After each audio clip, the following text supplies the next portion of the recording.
Dizem na região que houve um homem tão sério que ninguém na vila inteira jamais o tinha visto sorrir, até o dia em que uma mulher desconhecida desceu da carroça do correio e, sem saber, trouxe no bolso a única coisa capaz de quebrar aquele silêncio de ferro. O que ninguém imaginava é que aquele sorriso, quando enfim chegou, mudaria não só a vida dele, mas o destino de toda a vila do Bom Retiro. Você já conheceu alguém que parecia ter o coração trancado a 7 chaves? Daqueles que falam pouco, encaram firme e parecem carregar uma dor que ninguém nunca soube explicar. E já parou para pensar que talvez, por trás de toda aquela seriedade, exista apenas um homem esperando que alguém tenha a paciência e a doçura de bater de novo na porta do peito dele? Pois foi exatamente isso que aconteceu naquele lugarejo esquecido, e a história é tão bonita que ainda hoje os mais velhos contam com os olhos marejados. Mas essa história aconteceu faz muito tempo, no interior de Goiás, no ano de 1897, numa pequena vila chamada Bom Retiro, encravada entre morros de capim dourado e um riacho de águas claras que cortava a terra vermelha como uma veia de prata. Antes de a gente entrar de cabeça nessa história que promete aquecer o seu coração, eu quero te pedir uma coisa simples, mas que ajuda demais o nosso canal a continuar contando esses contos de antigamente. Se você gosta dessas histórias de amor, de superação e de emoção das antigas, deixa aqui nos comentários de qual cidade, de qual estado ou de qual país você está assistindo agora. Eu fico muito feliz de ver gente de todos os cantos reunida aqui, sentada comigo, nesse alpendre da memória. Aproveita e deixa o teu like, se inscreve no canal e ativa o sininho para não perder nenhuma história. Agora pega o teu café, acomoda-te na cadeira mais confortável da casa e vem comigo conhecer a mais bela história de amor que a Vila do Bom Retiro já viu nascer. Naquele tempo, o Bom Retiro era um punhado de casas de adobe caiadas de branco, dispostas em volta de uma pracinha de terra batida, onde só havia um cruzeiro de madeira escura e um pé de jacarandá tão antigo que, segundo os antigos, já estava ali antes mesmo de a vila existir. As manhãs começavam com o canto dos galos e o cheiro de lenha queimada subindo das cozinhas e terminavam com o sino da capelinha de Santa Rita chamando para a reza das 6. A vida era simples, medida pelo nascer e pelo pôr do sol, pelo tempo das chuvas e pelo tempo da seca, e quase tudo o que acontecia ali já tinha acontecido no dia anterior e tornaria a acontecer no dia seguinte. No coração daquela vila, na esquina onde a rua principal encontrava a estrada de terra que levava para o arraial vizinho, ficava a ferraria. Era um casarão baixo, de telhas escuras de tanto fumo, com uma forja que vivia acesa e um portão de madeira pesada que rangia como gente velha quando se abria. Dentro dela, trabalhava Bernardo Quintela, e era dele que toda a vila falava em voz baixa, com uma mistura de respeito e de receio que ninguém sabia explicar direito. Bernardo era um homem alto, de ombros largos, curvados pelo peso da bigorna, mãos grandes e calejadas, e um rosto de feições firmes que o sol e a brasa tinham marcado com linhas profundas. Tinha os cabelos escuros já tocados de cinza nas têmporas e uns olhos castanhos tão sérios que pareciam estar sempre olhando para um ponto distante que mais ninguém enxergava. Não que ele fosse rude. Bernardo cumprimentava com um aceno de cabeça, atendia a todos que batiam à sua porta, entregava o serviço no prazo e cobrava o preço justo. Mas era calado de um jeito que incomodava, como se as palavras lhe custassem caro demais para serem desperdiçadas. Em 20 anos vivendo no Bom Retiro, ninguém se lembrava de ter ouvido Bernardo Quintela rir, nem mesmo de o ter visto abrir um sorriso de verdade, daqueles que chegam aos olhos. A rotina do ferreiro era sempre a mesma, e por isso mesmo virava quase um relógio para a vila. Antes de o sol nascer, já se via a fumaça subir da chaminé da forja, sinal de que Bernardo estava de pé, Trabalhava o dia inteiro, parava apenas para um almoço frugal que ele mesmo preparava, e quando o sino da capela tocava para a reza das 6, fechava o portão pesado e recolhia-se para dentro, de onde não saía mais até o outro dia. Não frequentava a venda para prosa, não aparecia nas festas de arraial, não ia à missa de domingo, a não ser de longe, encostado no fundo da igreja, sempre o primeiro a sair. Era como se vivesse numa ilha cercada de gente por todos os lados, e ninguém soubesse a senha para chegar até ela. O que mais alimentava a desconfiança do povo era aquele quarto trancado nos fundos da ferraria. Ninguém jamais tinha visto o que havia lá dentro. O próprio Salvador, que vez por outra ajudava o ferreiro a descarregar carvão, contava que Bernardo nunca deixava ninguém chegar perto daquela porta de madeira escura, sempre fechada com um cadeado grosso. Diziam as línguas mais soltas que ali ele guardava dinheiro, ou então algum segredo terrível. Ninguém nem de longe imaginava a verdade, que era muito mais triste e muito mais bonita do que qualquer mexerico. E talvez fosse esse o maior sofrimento de Bernardo, não a dor que carregava, mas o fato de carregá-la sozinho, sem ninguém com quem dividir, dia após dia, ano após ano, na solidão de um coração trancado, acadeado como aquele quarto.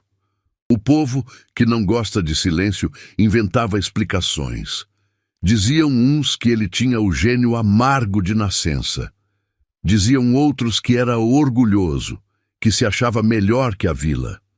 As mulheres na fonte cochichavam que homem assim, fechado daquele jeito, só podia esconder alguma coisa feia no passado.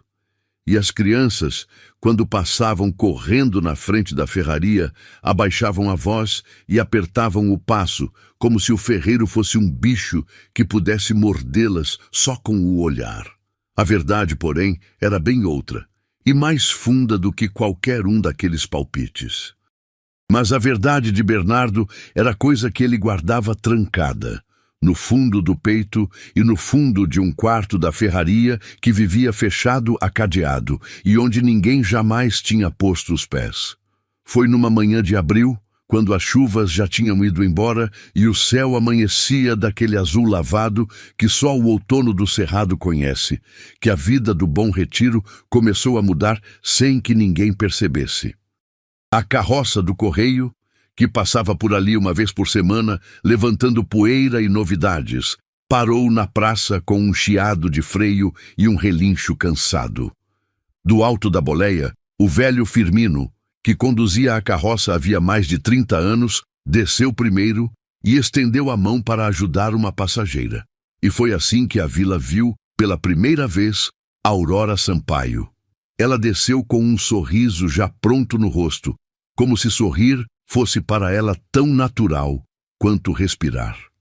Era uma moça de uns 26 anos, de estatura mediana, cabelos castanhos presos num coque frouxo, de onde escapavam fios que o vento gostava de bagunçar.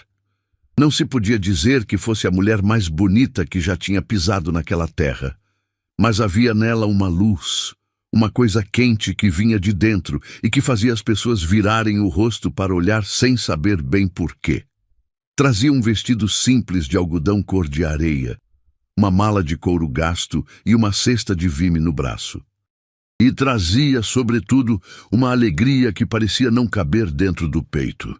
Mal pôs os pés no chão, Aurora agradeceu a Firmino, chamando-o de senhor com tanta gentileza que o velho carroceiro, acostumado a ser tratado aos berros, ficou sem jeito e tirou o chapéu. Depois, ela olhou em volta para as casinhas brancas, para o cruzeiro, para o pé de jacarandá e respirou fundo o ar que cheirava a terra e a flor de laranjeira. Disse mais para si mesma do que para alguém que aquele lugar tinha cara de começo de história boa. Quem estava por perto ouviu e não entendeu, mas guardou a frase, porque tinha um quê de profecia. Aurora vinha de longe. Nascera e se criara na capital da província, filha única de um professor de primeiras letras e de uma costureira, gente pobre, mas de muita instrução e muito afeto. Crescera entre livros e cantiços, aprendendo com o pai a ler o mundo e com a mãe a remendar não só tecidos, mas também corações partidos. Quando os dois se foram, com pouco tempo de diferença, levados por uma febre que assolou a cidade num inverno triste, a Aurora ficou só no mundo, com a casa vazia e um silêncio que doía nos ouvidos. Foi então que se lembrou de uma carta antiga, guardada numa gaveta, escrita pela tia Rosalina, irmã mais velha de sua mãe, que anos antes se mudara para uma vila distante do interior de Goiás e que pedia, sempre que escrevia, que a sobrinha fosse visitá-la. A tia Rosalina mantinha no Bom Retiro uma pequena venda, dessas que vendem de tudo um pouco, do sal ao querosene, da linha de costura ao doce de leite. E era ela também quem, de boa vontade, ensinava as primeiras letras às poucas crianças do lugar, num quartinho dos fundos que servia de escola improvisada. Aurora escreveu para a tia dizendo que iria, que precisava recomeçar a vida em algum lugar onde houvesse gente de quem cuidar. Mas o destino, que às vezes é cruel com seu tempo, quis que Rosalina adoecesse e partisse antes mesmo de a sobrinha chegar. Quando Aurora desceu da carroça naquela manhã de abril, não sabia ainda que a tia já havia sido enterrada fazia 2 semanas e que herdara, junto com o luto, uma venda empoeirada, uma escolinha sem professora e uma dívida antiga cujo tamanho ela ainda nem imaginava. Foi Dona Sebastiana quem lhe deu a notícia. Beata da capela, de língua afiada e coração desconfiado, Dona Sebastiana se aproximou da recém-chegada com a curiosidade de quem fareja novidade e, ao descobrir quem ela era, contou de uma vez só, sem rodeios, que a finada Rosalina, Deus a tivesse, já não era mais deste mundo. Aurora sentiu o chão faltar debaixo dos pés. Os olhos se encheram d'água e por um instante toda a sua luz pareceu apagar. Mas em vez de desabar ali na praça, ela respirou fundo. Enxugou o rosto com as costas da mão e perguntou com a voz tremendo apenas um pouco onde ficava o túmulo da tia, porque queria rezar por ela antes de qualquer outra coisa. Dona Sebastiana, que esperava lágrimas e drama, ficou surpresa com aquela coragem mansa e por um momento, só por um momento, abrandou o olhar.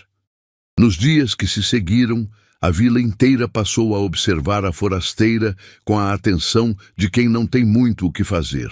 E o que viram foi de espantar.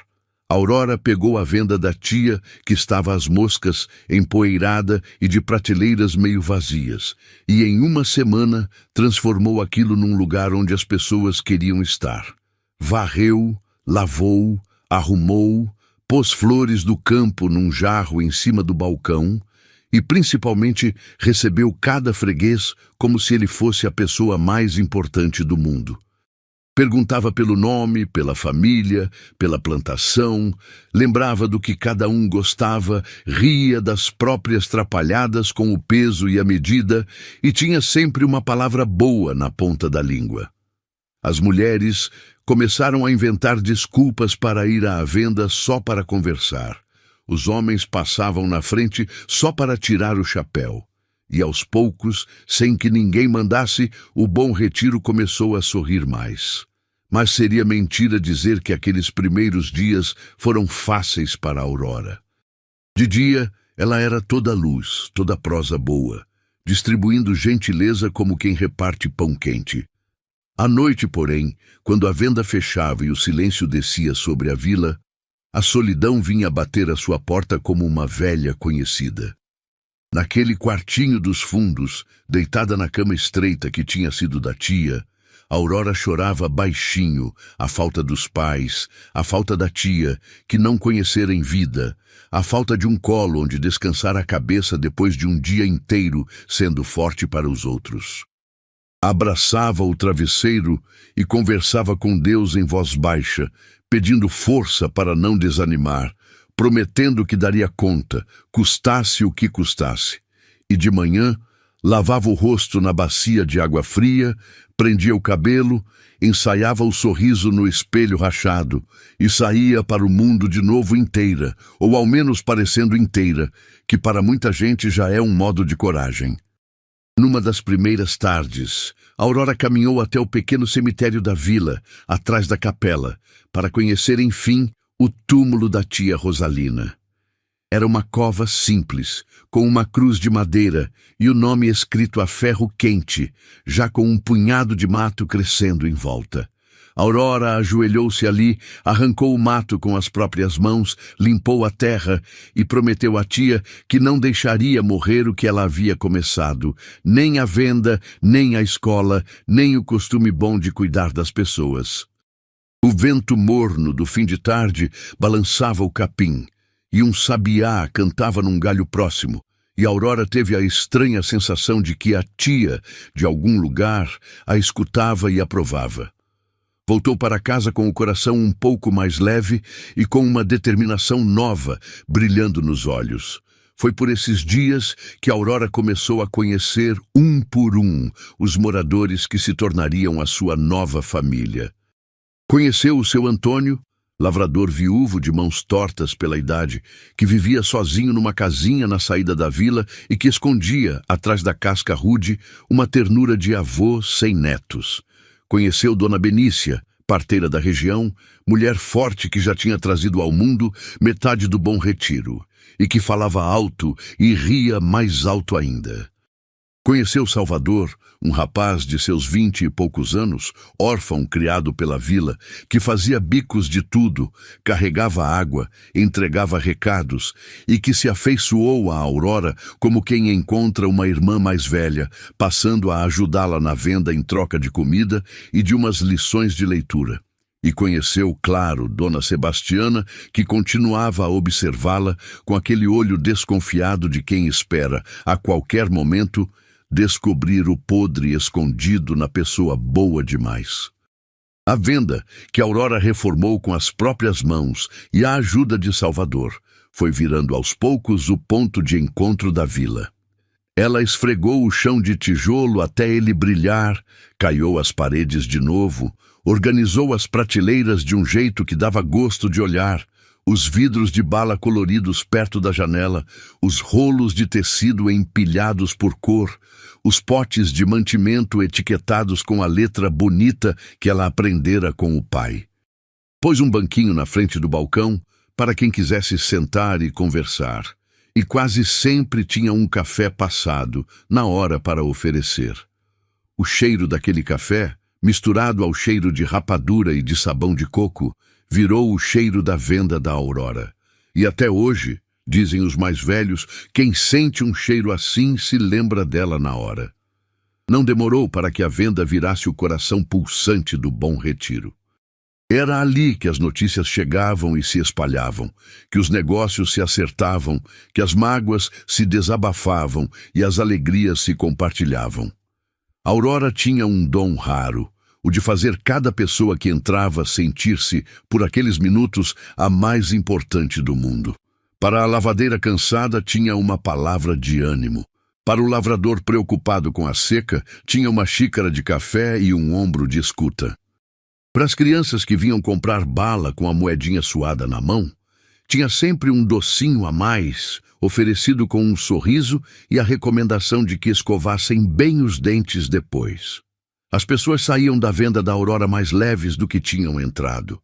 E isso num lugar onde a vida era dura, valia mais do que qualquer mercadoria das prateleiras. Mas o que talvez mais encantasse a vila era o modo como a Aurora falava de todo mundo pelo lado bom. Numa terra onde a fofoca era o passatempo predileto, ela se recusava a repetir maldade. Quando alguém vinha com uma intriga, ela escutava, mas no fim arranjava sempre um jeito gentil de virar a conversa, de lembrar uma qualidade da pessoa criticada, de pôr um pouco de luz onde os outros só queriam ver sombra. Aos poucos, sem sermão e sem cobrança, foi ensinando a vila inteira um jeito mais bondoso de olhar o próximo.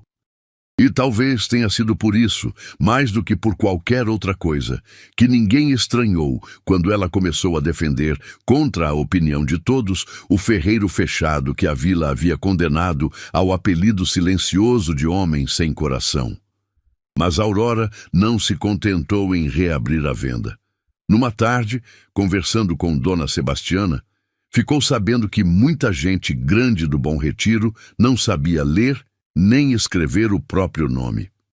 Homens feitos que assinavam recibos com o dedo molhado de tinta, mulheres que recebiam carta dos filhos que tinham ido tentar a vida na cidade e precisavam pedir para o padre ou para o boticário ler em voz alta, expondo a intimidade da família a ouvidos alheios.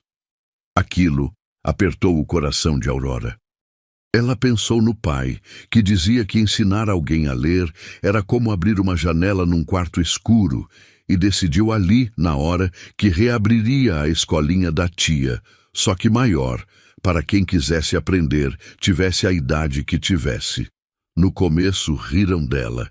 Que ideia! Ensinar gente adulta a ler, gente de mão calejada de enxada, que mal tinha tempo de descansar. Mas Aurora era teimosa do jeito mais doce que existe, daquele que não briga, apenas insiste com um sorriso. Começou com 2 alunas, depois 4, depois a sala dos fundos da venda. Já não cabia tanta gente nas noites de terça e de quinta, depois da lida, quando o sol baixava e o cerrado esfriava.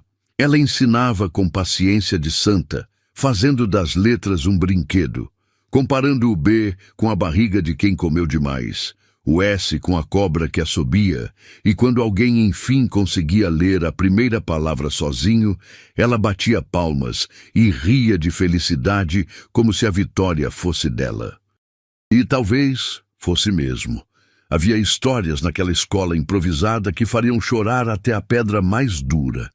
Tinha o caso do seu Antônio, o lavrador viúvo, que se matriculou escondido, com vergonha da idade, e que confessou a Aurora, baixando os olhos, que o seu maior sonho era conseguir ler sozinho as cartas que a falecida esposa lhe ditara a um vizinho nos tempos de namoro, cartas que ele guardava num laço de fita dentro de uma lata, e que durante anos só conseguira ouvir pela boca dos outros. Aurora pegou aquelas cartas amareladas com o cuidado de quem segura uma relíquia e durante semanas, nas tardes vagas, ensinou o velho a decifrar cada palavra. No dia em que o seu Antônio enfim conseguiu ler, com a voz tremendo, a frase em que a esposa dizia que o amava mais que tudo neste mundo. O velho chorou feito criança, e Aurora chorou junto, e os dois ficaram ali, rindo e chorando, diante de um amor que a morte não tinha conseguido apagar, porque enfim tinha encontrado quem o lesse. Quando se completou o 1º ano da escolinha, Aurora resolveu fazer uma pequena festa para comemorar, e foi uma das tardes mais bonitas de que o Bom Retiro guardou notícia. Os alunos, gente adulta de mão calejada, sentaram-se em fila diante das famílias reunidas no terreiro da venda, e um a um se levantaram para ler, em voz alta e trêmula de orgulho, um trecho que tinham escolhido. Uns leram versículos da Bíblia, outros leram a letra de uma canção antiga, e a lavadeira Dona Quitéria, que começara o ano sem saber distinguir uma letra da outra, leu uma carta que ela mesma havia escrito para o filho que trabalhava longe, e não houve olho seco no terreiro quando ela terminou. Aurora, de pé ao lado, batia palmas em cada leitura, com o rosto banhado de lágrimas de alegria, e pensava que o pai, o velho professor que sonhava em abrir janelas nos quartos escuros, estaria orgulhoso de ver tantas janelas abertas de uma vez só. Misturado à multidão, no fundo do terreiro, encostado discretamente no muro, como era do seu feitio, estava Bernardo. Ninguém o tinha convidado, e mesmo assim ele viera, atraído por uma força que já não sabia combater. Ficou ali, calado, vendo Aurora resplandecer no meio da gente que ela tinha ajudado a transformar, e sentiu no peito uma mistura de admiração e de algo mais fundo, mais perigoso, que ele ainda não ousava chamar pelo nome. Quando os olhos dos dois se cruzaram por cima das cabeças da multidão, Aurora lhe deu um sorriso só dela, um sorriso que parecia dizer obrigada por ter vindo, e Bernardo, em vez de baixar a cabeça como sempre fazia, sustentou o olhar dela por um instante mais longo e respondeu com um aceno lento, quase solene. Foi pouco, mas para quem conhecia o ferreiro, foi como se ele tivesse gritado um sentimento aos quatro ventos. E Dona Sebastiana, que via tudo, cutucou a comadre do lado e cochichou que ali, sem dúvida nenhuma, estava nascendo a mais bela história de amor que aquela vila um dia veria. Tinha também a história de Dona Benícia, a parteira, que aprendeu a ler e a escrever para poder anotar num caderno os nomes e as datas de todos os partos que fazia, dizendo orgulhosa que assim ninguém da vila ficaria sem saber o dia exato em que tinha vindo ao mundo. E a de Salvador, o rapaz órfão, que tinha uma sede de saber que comovia, e que em poucos meses passou de soletrar com dificuldade a devorar todo o livro que caísse em suas mãos, sonhando alto em um dia, quem sabe, virar professor também, e ensinar outros como Aurora o ensinava.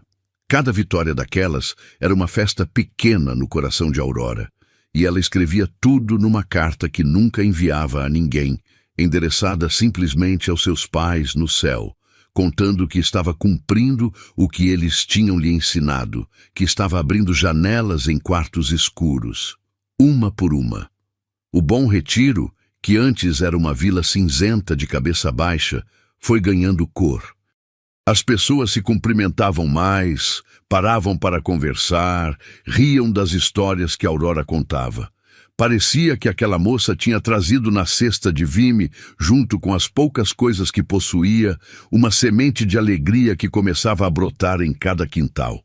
Só havia uma porta em toda a vila, onde aquela luz ainda não tinha conseguido entrar, e era justamente a porta pesada da ferraria de Bernardo Quintela.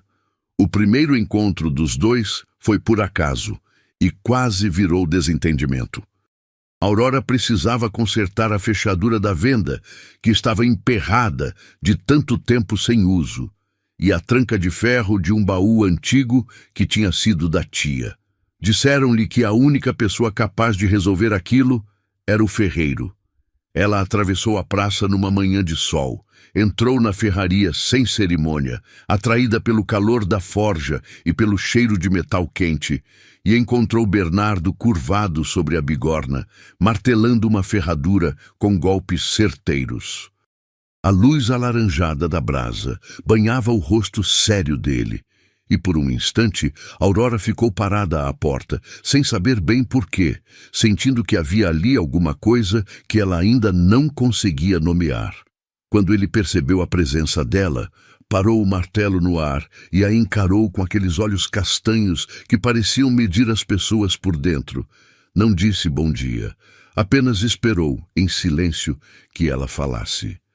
Aurora, que não se intimidava com facilidade, sorriu o seu melhor sorriso, apresentou-se como a sobrinha da finada Rosalina, a nova dona da venda, e explicou o que precisava. Bernardo o ouviu sem mudar a expressão. Depois respondeu com a voz grave e curta que sim, que daria conta, que ela deixasse a fechadura e o baú ali e voltasse no fim da tarde. Só isso. Nenhuma palavra a mais, nenhum sorriso, nenhuma pergunta de volta. Aurora ainda tentou puxar conversa, comentou que tinha ouvido falar muito bem do trabalho dele, perguntou se fazia tempo que vivia na vila. Ele respondeu com um aceno de cabeça e um 20 anos seco, e voltou-se de novo para a bigorna, dando o assunto por encerrado. Qualquer outra pessoa teria ido embora ofendida, achando o ferreiro um grosso. Aurora, porém, saiu da ferraria pensativa, mas não magoada. No caminho de volta, ia repetindo na cabeça a cena e havia uma coisa que não lhe saía da memória.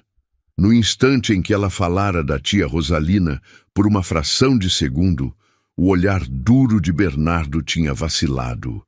Tinha passado por ele uma sombra de tristeza tão rápida que ninguém menos atento perceberia. Aurora percebeu e entendeu, com aquela intuição que herdara da mãe, que aquele homem não era ranzinza por maldade. Era um homem que sofria. Havia naquele olhar a marca de uma perda. Ela conhecia bem aquela marca, porque a via no próprio espelho todas as manhãs. E gente que sofre, ela sabia, não precisa de quem a julgue, precisa de quem tenha a paciência de esperar. E paciência era coisa que a Aurora tinha de sobra. Nos dias que se seguiram, ela não mudou em nada o seu jeito de tratar o ferreiro. Continuou a atravessar a praça com um sorriso. Continuou a aparecer na ferraria com qualquer desculpa. Continuou a falar com ele como se ele fosse a pessoa mais conversadeira do mundo, mesmo recebendo de volta apenas grunhidos e acenos. Salvador, que reparava em tudo, certa vez perguntou a Aurora por que ela perdia tempo com aquele homem fechado que a vila inteira dizia ser amargo. Aurora riu e respondeu que gente fechada é como porta emperrada, que não se abre na força, se abre no jeito, com um pouco de óleo e muita paciência, e que ela tinha visto naquele ferreiro alguma coisa que a vila ainda não tinha tido a calma de enxergar. Salvador deu de ombros, achando aquilo perda de tempo, mas guardou a frase, como tanta gente guardava as frases da Aurora. E foi assim, no jeito e na paciência, que a Aurora foi pingando, gota a gota, o seu óleo na fechadura emperrada, que era o coração de Bernardo. Comprava dele pequenos concertos que nem sempre precisava, só para ter desculpa de aparecer. Levava, de vez em quando, um pedaço de bolo de fubá ainda morno, embrulhado num pano, e deixava em cima da bancada dizendo que tinha sobrado, mentira que os dois sabiam ser mentira. Comentava do tempo, dos casos da venda, dos progressos dos alunos, e não se importava de levar como resposta apenas um aceno ou um resmungo. Tratava o silêncio dele com a mesma naturalidade com que se trata o silêncio de um rio, sem cobrar que falasse, apenas oferecendo companhia. E Bernardo, embora jamais admitisse, foi se acostumando com aquelas visitas. Pegou-se, certas manhãs, a olhar para a porta esperando a hora em que a silhueta dela apareceria contra a luz, com aquele sorriso que parecia trazer o sol para dentro da ferraria escura. Pegou-se a deixar de lado, sem perceber, o pedaço de bolo para comer depois, devagar, como quem saboreia não o doce, mas a lembrança de quem o trouxe. Pegou-se, enfim, a falar um pouquinho mais a cada dia, primeiro respostas de uma palavra, depois de uma frase, depois até uma pergunta de volta, coisa que há anos não fazia.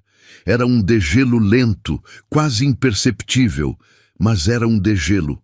E a vila inteira, que observava tudo de longe, começou a cochichar intrigada que a forasteira estava conseguindo o impossível. Numa tarde de chuva forte, dessas que desabam de repente sobre o cerrado e transformam a rua de terra num rio de barro, Aurora ficou ilhada na ferraria, onde tinha ido levar uma panela para consertar. Sem poder atravessar a praça, sentou-se num banco perto da forja, e os dois ficaram ali, presos pela chuva, ouvindo o tamborilar da água nas telhas. Foi um silêncio diferente, não aquele silêncio duro de sempre, mas um silêncio quase confortável. Aurora, para passar o tempo, começou a contar histórias da sua infância na capital, do pai professor, da mãe costureira, das brincadeiras de menina. Bernardo escutava sem dizer nada, mas escutava de verdade, e em certo momento, sem perceber, deixou escapar um comentário sobre como o cheiro de chuva na terra seca lhe lembrava a infância dele também. Foi pouco, foi quase nada, mas foi a primeira vez que Bernardo ofereceu, por vontade própria, um pedaço de si. Aurora fingiu não dar importância, mas por dentro festejou como quem vê a primeira flor de uma planta, que todos diziam estar morta. Quando a chuva passou e a tarde se abriu num arco-íris sobre os morros, Aurora se levantou para ir embora. Antes de sair, virou-se e disse a Bernardo com simplicidade que tinha gostado de ficar presa ali, que fazia tempo que não passava uma tarde tão boa. Bernardo não respondeu, mas ficou parado à porta da ferraria, vendo-a atravessar a praça lamacenta, pulando as poças feito menina, e por um instante que ninguém viu, o canto da boca dele se ergueu numa coisa que quase foi um sorriso. Naquela mesma tarde, quando Aurora voltou para buscar suas coisas, encontrou a fechadura e a tranca do baú consertadas, lubrificadas, funcionando melhor do que quando eram novas. Perguntou quanto devia. Bernardo disse um valor tão baixo que ela insistiu que era pouco, que queria pagar o justo. Ele apenas repetiu o valor, sem ceder, e acrescentou, quase a contragosto, que a finada Rosalina tinha sido uma boa mulher, e que ele não cobrava caro de quem era da família dela. Foi a frase mais comprida que Aurora ouviu dele naquele dia, e a primeira pista de que, por baixo daquele ferro todo, batia um coração. Foi mais ou menos nessa época que Aurora começou a reparar numa coisa estranha que acontecia no Bom Retiro e que ninguém parecia saber explicar. Uma noite, a roda da carroça do seu Antônio, lavrador velho e viúvo, amanheceu consertada na porta de casa, sem que ele tivesse pedido a ninguém, sem que precisasse pagar nada. Noutra semana, o catavento enferrujado que há anos rangia no quintal de Dona Benícia, amanheceu lubrificado e girando macio ao vento. O portão da capela de Santa Rita, que vivia caindo dos gonzos, apareceu firme numa manhã de domingo, e o padre agradeceu do altar a algum bom cristão anônimo. Pequenas coisas, miudezas que a vida dura fazia ninguém ter tempo de resolver, e que de repente apareciam resolvidas, como por encanto, sempre durante a noite, sempre sem dono. Aurora, que andava de olho aberto, começou a juntar essas histórias como quem junta contas de um colar. Perguntava aqui, perguntava ali, sempre com jeito, e ia anotando na cabeça as datas, os lugares, o tipo de concerto. Reparou que nunca ninguém via quem fazia. Reparou que era sempre coisa de quem não tinha como pagar. Reparou que era sempre de noite. E aquilo, em vez de assustá-la como assustava os outros, enchia o coração dela de uma ternura curiosa, porque ela sabia que assombração não conserta catavento, e que anjo de verdade tem nome e tem rosto. E quase sempre é alguém que a gente conhece e não desconfia. O povo, claro, inventou história. Uns diziam que era anjo da guarda. Outros, mais simplórios, juravam que era assombração boa, alma penada pagando promessa. Dona Sebastiana, com sua devoção desconfiada, achava que era milagre de Santa Rita, padroeira das causas impossíveis. Aurora ouvia tudo aquilo na venda, sorrindo por fora, mas por dentro ia juntando as peças. Reparava que as coisas consertadas eram sempre de ferro, de metal, de mecanismo. Reparava que apareciam sempre perto da casa de quem mais precisava e menos podia pagar. E começou a desconfiar de uma coisa que lhe parecia ao mesmo tempo impossível e perfeitamente lógica. Numa madrugada de lua cheia, sem conseguir dormir, Aurora estava na janela dos fundos da venda, tomando um chá de erva cidreira para acalmar a saudade dos pais que naquela noite apertava mais forte. Foi quando viu, atravessando a praça iluminada pelo luar, um vulto alto e largo, carregando uma sacola de ferramentas, andando devagar e em silêncio rumo à casa do velho Antônio, cujo moinho de água estava quebrado fazia meses. Aurora prendeu a respiração. Mesmo de longe, mesmo na penumbra, ela reconheceu aqueles ombros curvados, aquele jeito de pisar firme e cuidadoso ao mesmo tempo. Era Bernardo. O homem mais sério e mais fechado da vila era o anjo anônimo que, na calada da noite, consertava em segredo a vida dos outros. Aurora não disse nada a ninguém. Guardou aquilo no peito como quem guarda um tesouro e passou a olhar para o ferreiro com olhos completamente diferentes.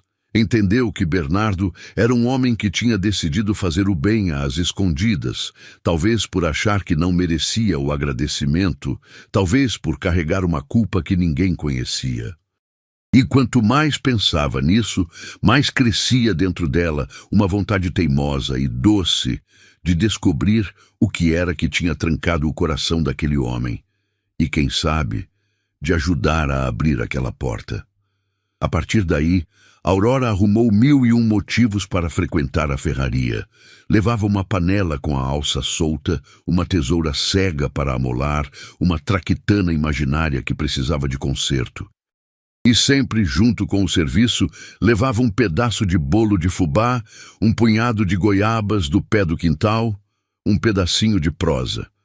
No começo, Bernardo recebia tudo com a mesma seriedade de pedra, respondia por monossílabos, mal levantava os olhos do trabalho.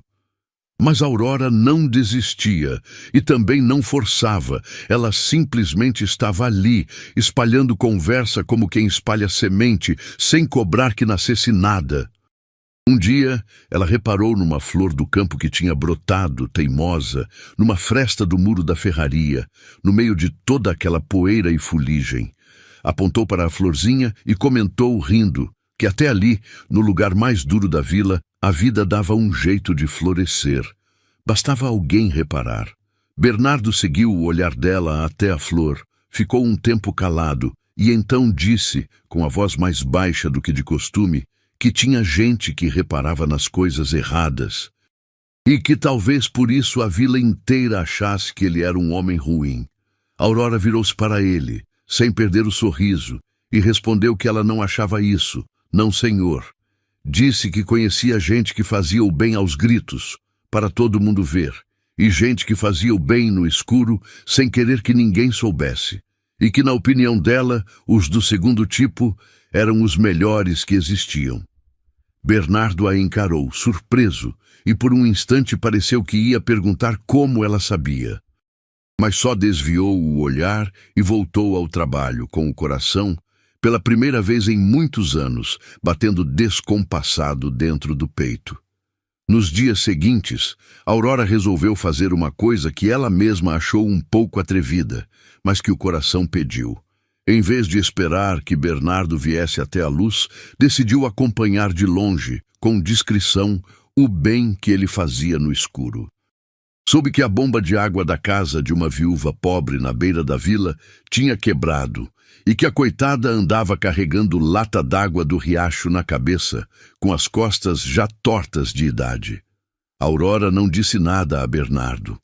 Apenas comentou, como quem não quer nada, ali na ferraria, que era uma pena uma senhora daquela idade ter que penar tanto por causa de uma bomba enguiçada. Bernardo não respondeu. Mas 3 dias depois, a bomba da viúva amanheceu funcionando, e Aurora, que tinha ficado de tocaia na janela, viu de novo o vulto largo atravessar a madrugada com a sacola de ferramentas. Daquela vez, ela não conseguiu segurar o sorriso, e adormeceu feliz como há muito não adormecia. Ela passou então a brincar com aquilo de um jeito leve, que era a sua forma de se aproximar sem invadir. Deixava cair na conversa, na ferraria, a notícia de quem estava precisando de um conserto e fingia surpresa quando o conserto aparecia feito. Bernardo, por sua vez, percebeu o joguinho e durante um tempo não soube o que fazer com aquilo, dividido entre o medo de ser descoberto e uma sensação nova e morna de ter, enfim, alguém que enxergava o que ele escondia e que, em vez de o expor, guardava o segredo com carinho. Foi assim, nessa dança silenciosa, de quem repara e finge não reparar, que os dois foram se aproximando sem que nenhuma palavra de amor fosse dita. E o cerrado, lá fora, ia mudando de cor com as estações, indiferente e bonito, como se esperasse ele também o desfecho daquela história. Os dias foram passando, e com eles veio o tempo da colheita, e depois o tempo das festas juninas, quando o cerrado ganha cheiro de fogueira e de pamonha, e a vila se enfeita de bandeirinhas. Naquele junho, pela primeira vez em muitos anos, o Bom Retiro organizou um arraiá de verdade. E foi Aurora quem puxou a ideia, indo de casa em casa convencer cada família a contribuir com um tacho de doce, uma quentinha, um par de mãos para erguer o mastro. A praça se encheu de luz de lamparina, de viola e sanfona, de gente dançando quadrilha e rindo até tarde. E de longe, encostado no canto mais escuro junto ao muro da ferraria, Bernardo assistia a tudo, sozinho, com uma caneca de quentão nas mãos e aquela expressão de quem olha a festa por uma janela do lado de fora do mundo. Aurora o viu ali, sozinho no escuro, e não pensou duas vezes. Atravessou a praça com o vestido rodado girando, parou na frente dele e, sem pedir licença, estendeu a mão convidando-o para dançar.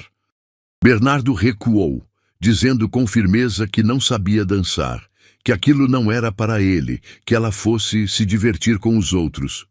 Mas Aurora não tirou a mão estendida e respondeu, com aquele brilho travesso nos olhos, que ninguém no mundo nasceu sabendo dançar, e que ela também pisava no pé de todo mundo, e que se ele pisasse no dela, estariam quites. Houve um silêncio. A sanfona tocava um xote manso. E então, para espanto da vila inteira que fingia não estar olhando, o homem mais sério do Bom Retiro pousou a caneca, segurou desajeitado a mão oferecida e deu uns passos tímidos no canto da praça, ao lado da mulher que fazia todos sorrirem. Não foi uma dança bonita. Bernardo era duro como a bigorna, errava o compasso, olhava para os pés. Mas em certo momento, quando Aurora riu de uma atrapalhada dele e ele, sem querer, soltou pelo canto da boca um meio sorriso, um sorriso pequeno e quase escondido, foi como se uma fresta de luz tivesse rachado um muro de pedra. Quem viu, não acreditou. Dona Sebastiana fez o sinal da cruz. O velho Antônio cochichou que tinha vivido o bastante para ver de tudo, e Aurora, essa, guardou aquele meio sorriso no fundo da memória como a coisa mais preciosa que alguém já lhe tinha dado. No dia seguinte, ao arraiar, a vila inteira só falava de uma coisa. Na fonte, no terreiro da igreja, no balcão da venda, as comadres comentavam, entre risos e suspiros, que tinham visto o ferreiro Bernardo dançar, e mais, que tinham visto Bernardo quase sorrir, coisa que ninguém acreditava ser possível. Dona Sebastiana jurava de pés juntos que tinha sido obra de Santa Rita, e que a tal professora forasteira devia ter alguma reza forte guardada na manga. Outras, mais maliciosas, cochichavam que ali tinha caso, que mulher só tira homem daquele da casca quando o coração está metido no meio. Aurora ouvia tudo de trás do balcão e ria por dentro, sem confirmar nem desmentir, mas sentindo as faces esquentarem cada vez que o nome de Bernardo aparecia na conversa. O próprio Bernardo passou aquele dia inteiro num estado que não conhecia. Martelava o ferro com a força de sempre, mas a cabeça estava longe, presa na lembrança do peso leve da mão de Aurora na sua, do cheiro de flor de laranjeira que vinha do cabelo dela, do jeito que ela tinha rido quando ele errara o passo. Fazia 20 anos que ele não se permitia sentir nada parecido, e a sensação o assustava tanto quanto o atraía. Numa hora, parou o martelo no ar, fechou os olhos e por um instante se viu traiçoeiro, como se aquela alegria nova fosse uma ofensa à memória de Helena.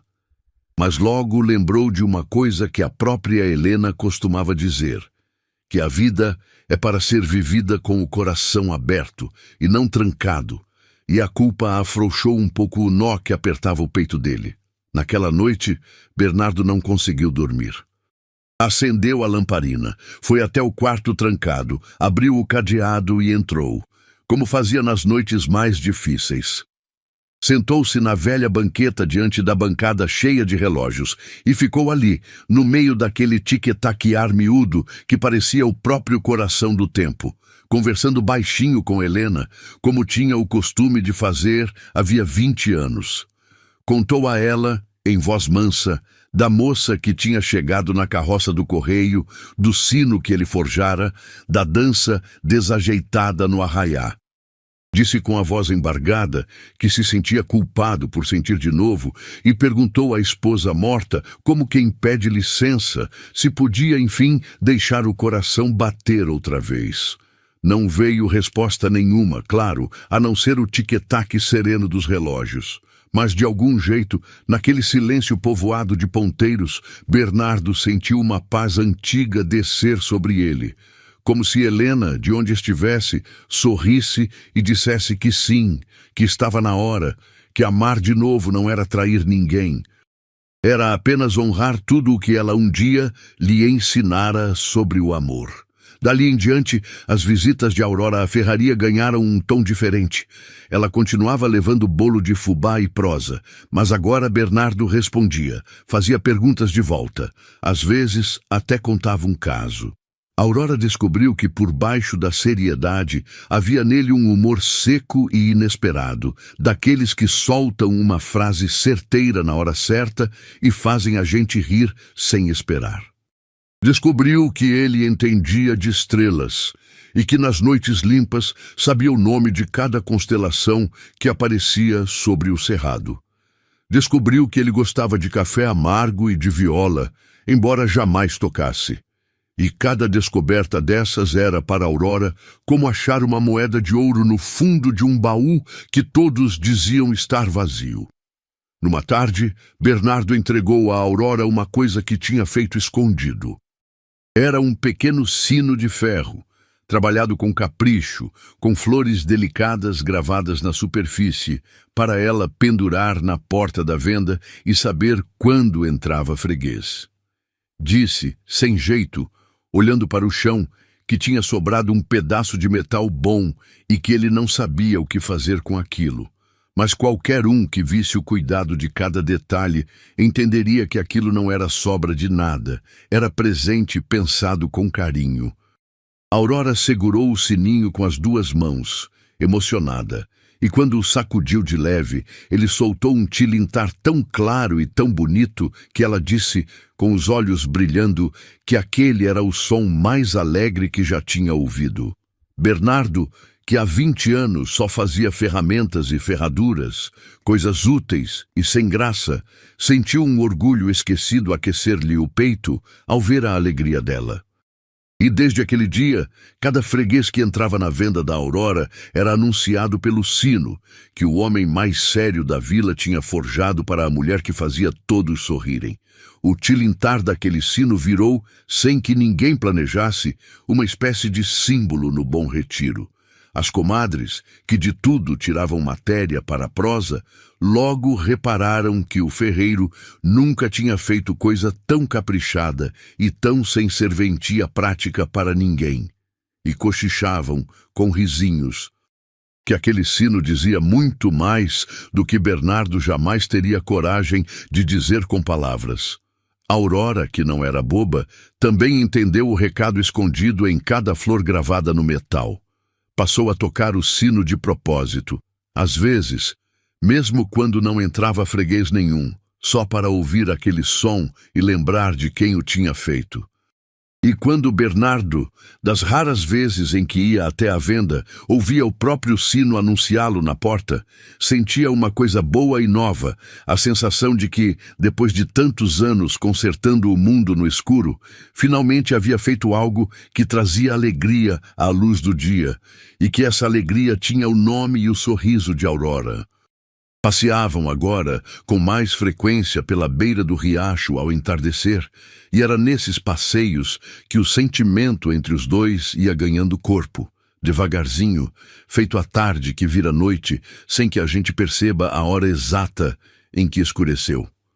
Conversavam de tudo e de nada, e às vezes ficavam só calados, ouvindo a água correr e os grilos começarem a cantar.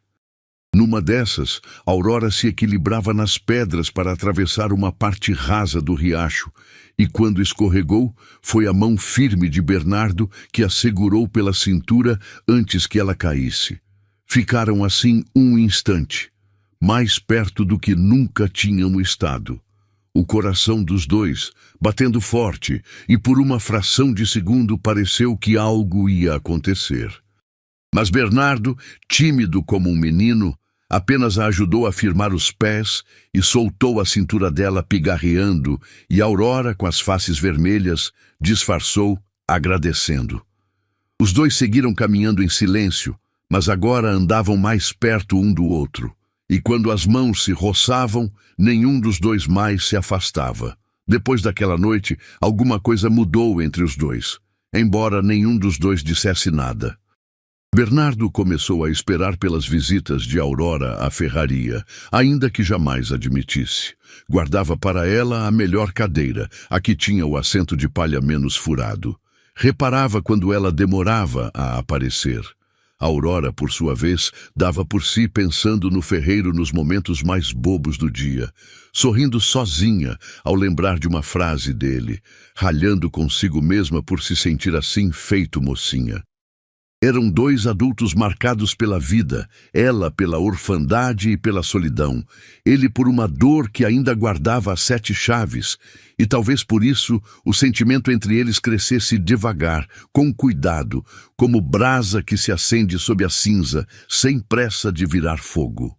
Houve uma noite, dessas de céu limpo e estrelado, que só o sertão conhece, em que Bernardo, vencendo a própria timidez, convidou Aurora para subir até a pequena colina atrás da ferraria, de onde se via o céu inteiro.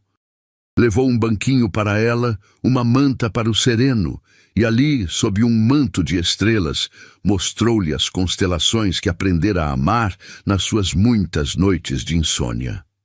Apontava para o alto com o dedo grosso e ia dizendo os nomes: o Cruzeiro do Sul, as Três Marias, e contava as histórias antigas que cada desenho de estrelas guardava. Aurora ouvia encantada, não tanto pelas estrelas, mas pelo tom de voz dele, que naquela escuridão ficava mais solto, mais doce, quase um menino mostrando o seu tesouro mais secreto. Em certo momento ela comentou baixinho que era bonito como um homem que vivia de cabeça baixa, curvado sobre a bigorna, conhecesse tão bem as coisas do alto. Bernardo ficou calado um instante. Depois respondeu que era justamente por viver de cabeça baixa o dia inteiro, que, à noite, precisava tanto olhar para cima. Naquele instante, sob o céu do cerrado, os dois se entreolharam num silêncio que dizia mais do que 1000 palavras. As mãos, sem combinar, se procuraram no escuro e se entrelaçaram, e dessa vez nenhum dos dois afastou a sua. Ficaram assim de mãos dadas, olhando as estrelas, sem dizer nada, porque não havia nada que precisasse ser dito. Era como se o tempo, aquele mesmo tempo que Bernardo passara a vida inteira consertando nos relógios dos outros, tivesse parado de propósito só para eles, para que aquele momento durasse um pouquinho mais.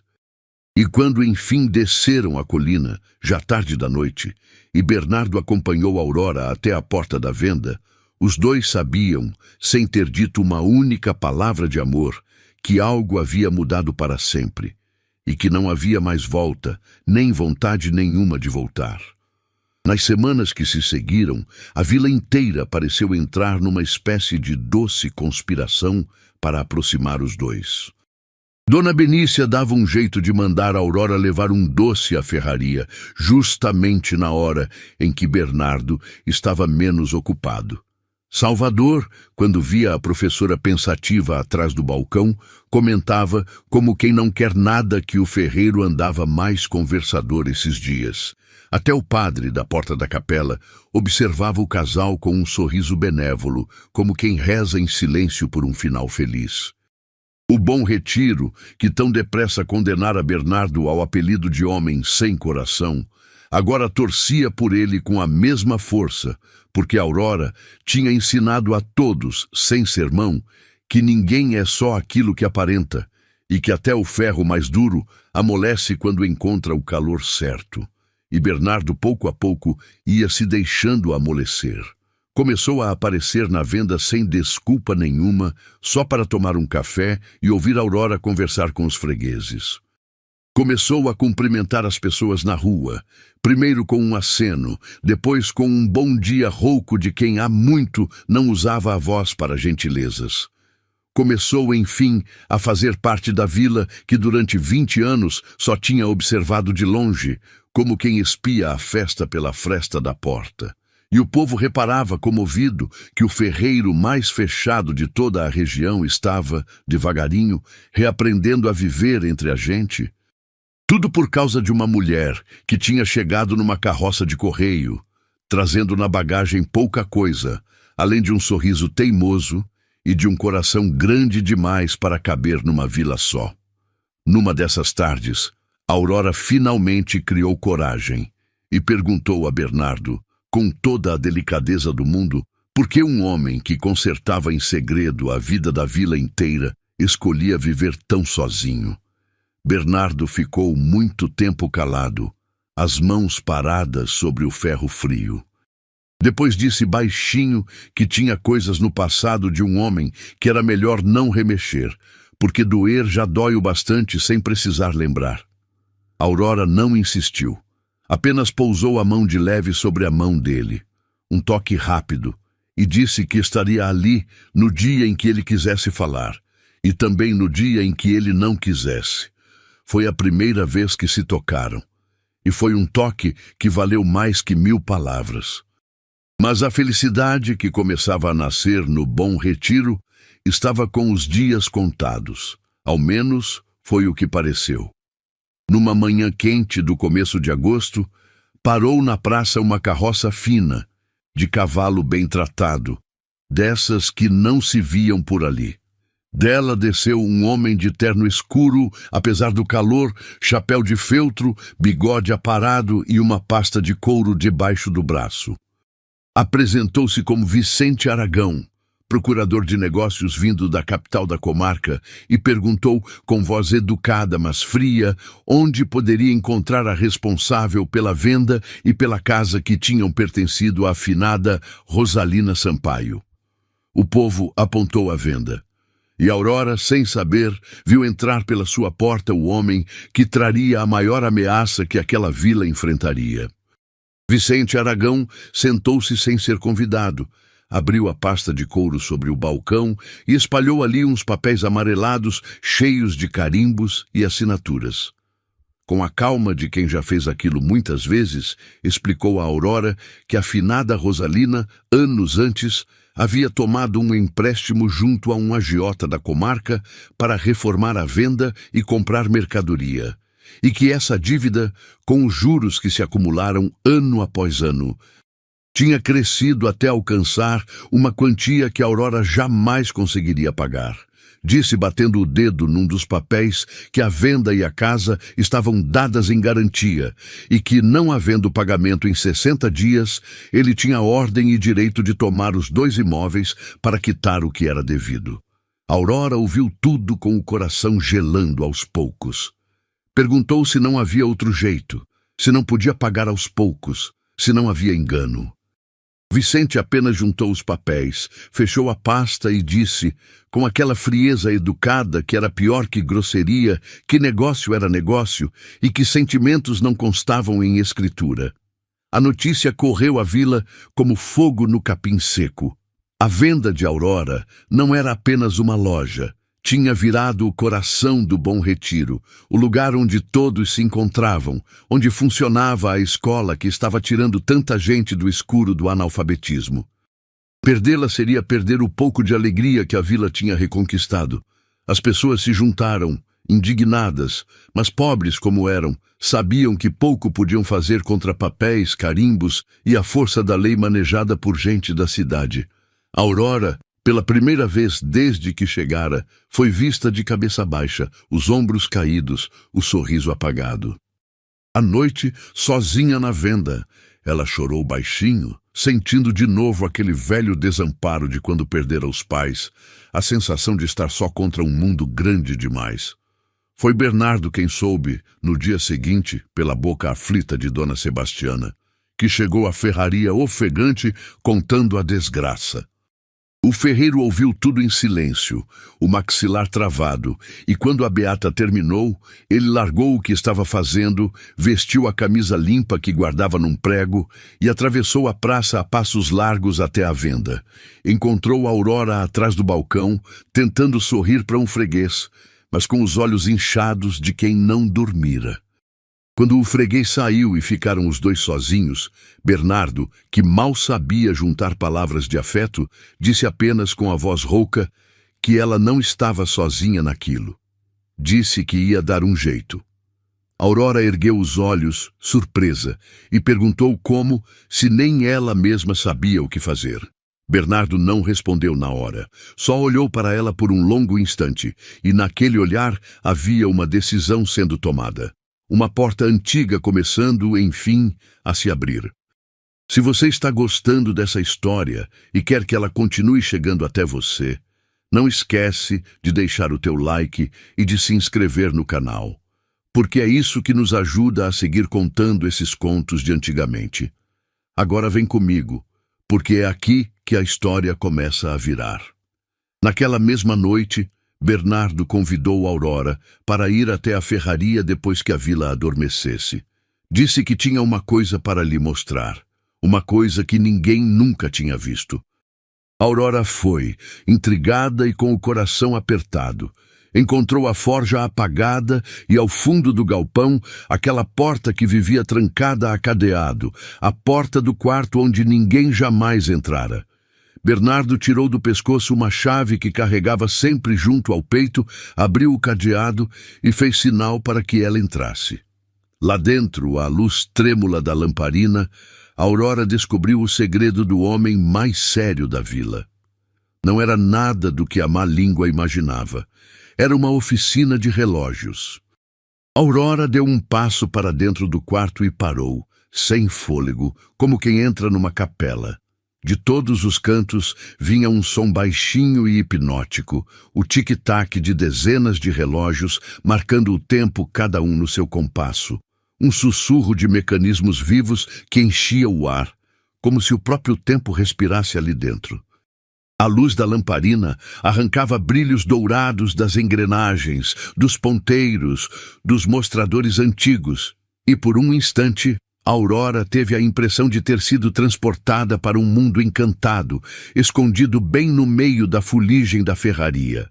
Ela, que conhecia Bernardo como o homem das mãos grossas que domava o ferro a marteladas, custou a acreditar que aquelas mesmas mãos fossem capazes de tamanha delicadeza, de lidar com peças miúdas como sementes de mostarda, de devolver vida a coisas tão frágeis, e entendeu ali que estava diante de outro Bernardo, um que ele havia enterrado vivo dentro daquele quarto trancado.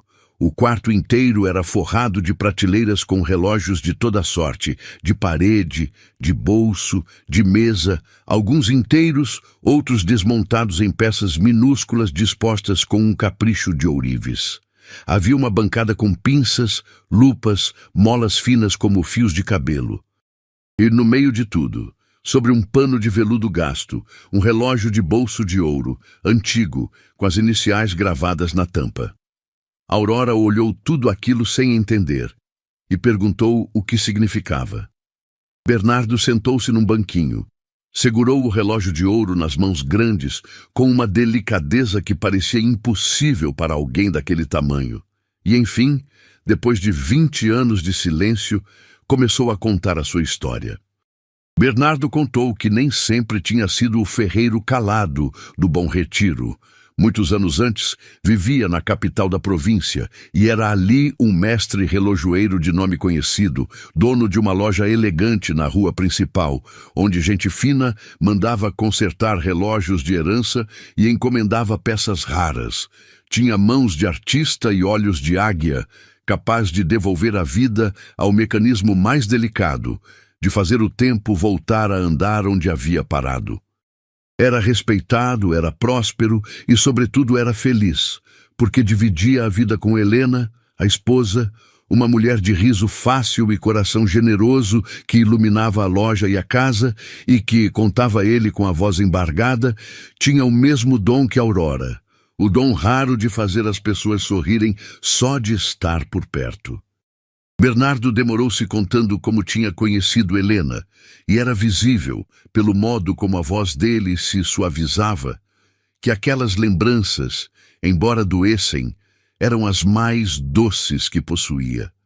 Disse que a conhecera quando ela entrou na loja, levando o relógio de bolso do falecido pai.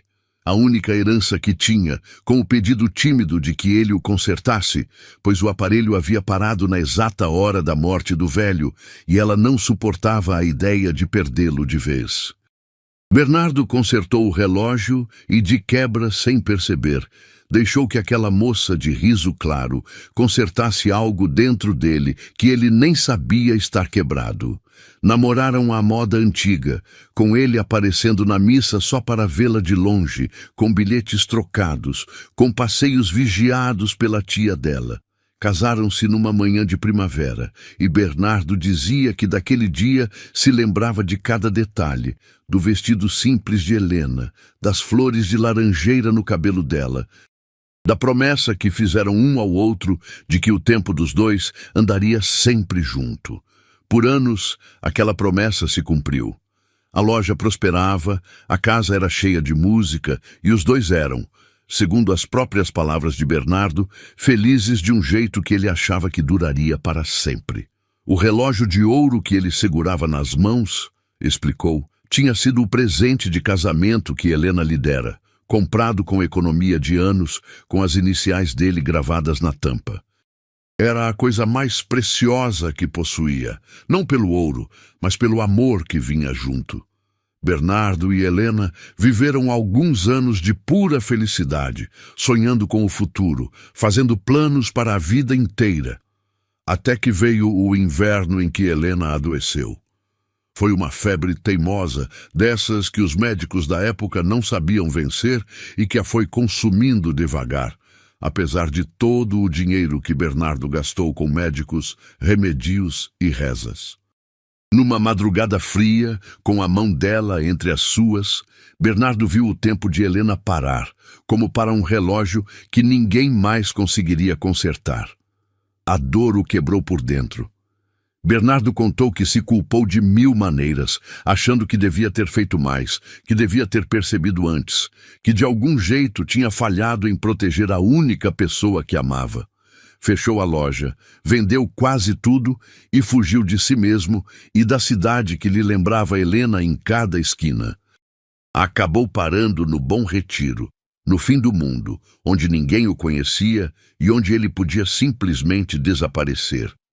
Montou a ferraria porque trabalhar o ferro pesado, suar na forja, bater na bigorna até o corpo doer, era um jeito de calar a dor da alma.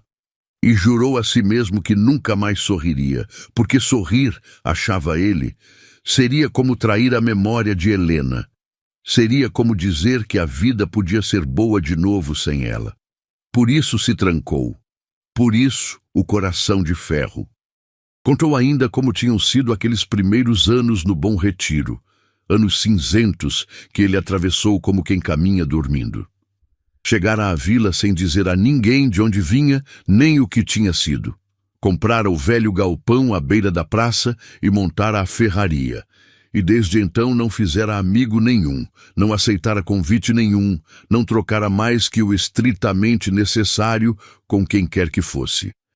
Quando as pessoas tentavam se aproximar, ele respondia com aquela secura que afastava qualquer um, e com o tempo a vila desistiu, e passou a tratá-lo como se trata uma pedra grande no meio do caminho, com respeito e distância.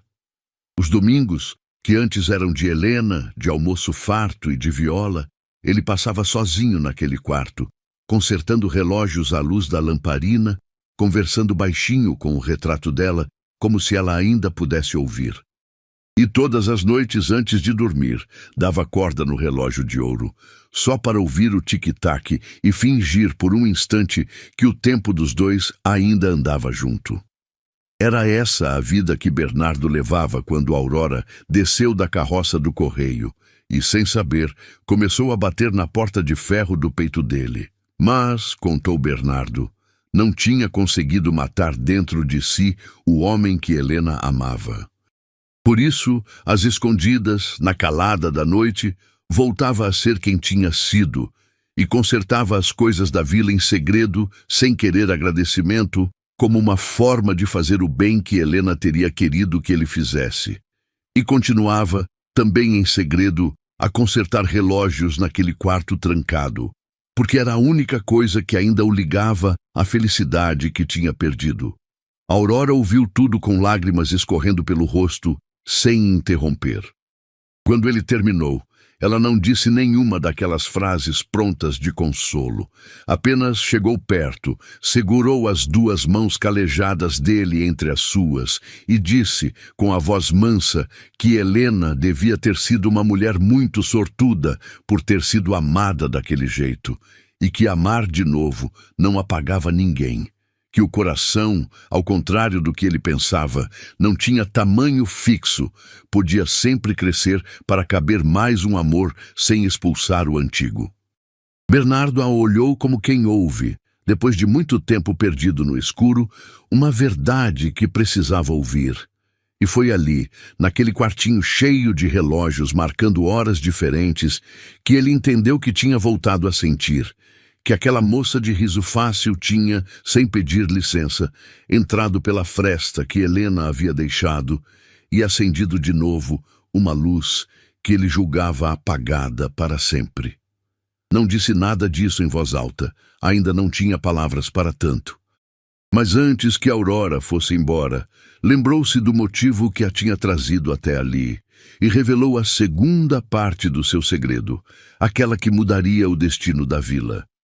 Bernardo abriu uma gaveta da bancada e tirou de dentro um maço de papéis dobrados, amarrados com um barbante.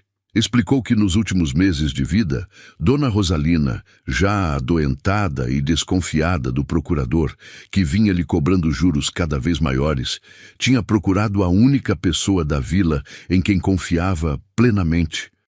O ferreiro silencioso que consertava suas coisas sem cobrar, e que ela sabia ser homem de instrução. Rosalina pedira a Bernardo que guardasse, naquele quarto seguro, os documentos verdadeiros do empréstimo, os recibos de tudo o que ela já havia pago ao longo dos anos e a cópia original do contrato. Bernardo guardou e nunca mais mexeu naquilo até aquela noite. Agora, espalhando os papéis sob a luz da lamparina, ele disse a Aurora que tinha lido cada linha, e que sabia, com a certeza de quem entende de números e de leis, que a cobrança de Vicente Aragão estava recheada de mentira. Passaram boa parte daquela noite debruçados sobre a bancada, ombro a ombro, à luz amarela da lamparina, conferindo número por número, recibo por recibo. Bernardo, com a paciência de quem lida com mecanismos delicados, ia explicando a Aurora cada conta, mostrando onde estava o engano proposital, onde os juros tinham sido inflados, como uma soma puxava a outra até formar aquela montanha de dívida falsa. A Aurora, que tinha boa cabeça para números desde menina, acompanhava tudo, fazia perguntas, anotava num caderno com a sua letra de professora. E havia naquele trabalho conjunto, na cabeça de um quase encostada na do outro, no roçar das mãos, ao apontar a mesma linha, uma intimidade nova e morna que nenhum dos dois comentava, mas que os dois sentiam. Em certo momento, Aurora ergueu os olhos do caderno e flagrou Bernardo a olhá-la, e os dois desviaram o olhar ao mesmo tempo, sem jeito, feito dois adolescentes, e voltaram para os papéis com as faces quentes e um sorriso mal contido no canto da boca. Quando o galo cantou pela primeira vez, anunciando a madrugada, os dois já tinham tudo organizado, cada documento na ordem certa, cada conta refeita e provada. Aurora encostou-se na cadeira, exausta e ao mesmo tempo cheia de uma energia nova, e disse a Bernardo que tinha chegado à vila achando que estava sozinha no mundo e que agora, sentada ali com ele no meio daqueles relógios, se sentia pela primeira vez em muito tempo acompanhada. Bernardo não respondeu com palavras. Apenas pegou um dos relógios menores da prateleira, um modesto relógio de mesa que ele tinha consertado, e o pôs nas mãos dela, dizendo com a voz rouca que era para ela marcar nele as horas boas que ainda estavam por vir. Aurora entendeu que aquele homem de poucas palavras acabava de lhe dizer, do único jeito que sabia, que também não a queria ver sozinha nunca mais. Bernardo mostrou a Aurora, um a um, o que os papéis revelavam. Apontando com o dedo grosso para os números escritos com a letra miúda de Rosalina, explicou que a tia, ao longo dos anos, já havia pago quase a totalidade do que tomara emprestado e que tinha guardado o recibo de cada pagamento, assinado pelo próprio agiota. Mostrou que o contrato original previa juros muito menores do que os que Vicente Aragão agora cobrava, e que os tais juros que faziam a dívida parecer impagável eram uma invencionice ilegítima, uma usura proibida que alguém tinha somado por cima, contando que uma moça recém-chegada e de luto não teria como descobrir a verdade.